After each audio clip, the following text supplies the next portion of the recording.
Hey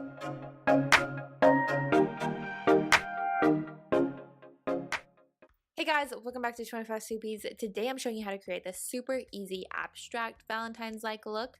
I've started off with a white base, as you can tell, on all of my nails, and now I'm just going in and putting in some very kind of like dry brush strokes with a metallic-y gold. You definitely want your gold to be on the metallic side, not on the glittery side for this design.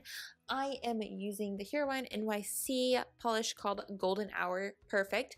One thing I do want to mention with this design is that all of your strokes for this like dry brush like section, you want them to be going down rather than past manicures where I've done them going like every which way.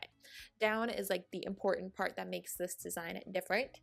And now I'm going in with a light, kind of like a jelly like pink shade. This is the Moonshine Manny I Dare You to Not Like Me, which I actually used in yesterday's video as well, but it's just so pretty and perfect for Valentine's Day.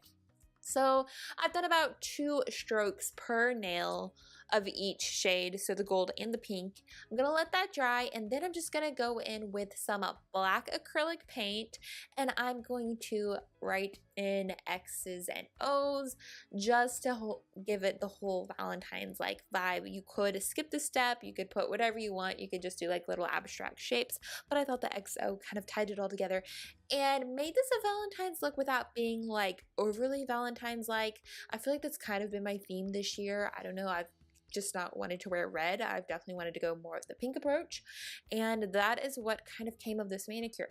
So as you can see here, I'm doing that on that nail. I'm not going to show it being done on the rest because it does take a little bit extra time to do an X and an O on every nail, and underneath the camera, very tricky, but we did get it done. So after you have your X's and O's on your nails, it is then time for you to select your favorite top coat, and after that is done, you're good to go. I definitely would recommend a shiny top coat for this, but if you're into the whole matte feel, that will work perfectly fine as well. I just feel like the shiny really kind of like adds to it, brings the metallicness and the shimmeriness alive and the strokes, and that's just how I liked it. So that is it for today's video. I hope you guys enjoyed it. There will be all of the information on the polishes that I used in the description box below, and of course you will be able to head to today's blog post to see. Actually no, it's not in today's blog post. This is exclusively on YouTube, but it will be going into a Valentine's post closer to Valentine's Day. But that is it for today. Thank you guys so much for watching, and I will see you all next time. Bye!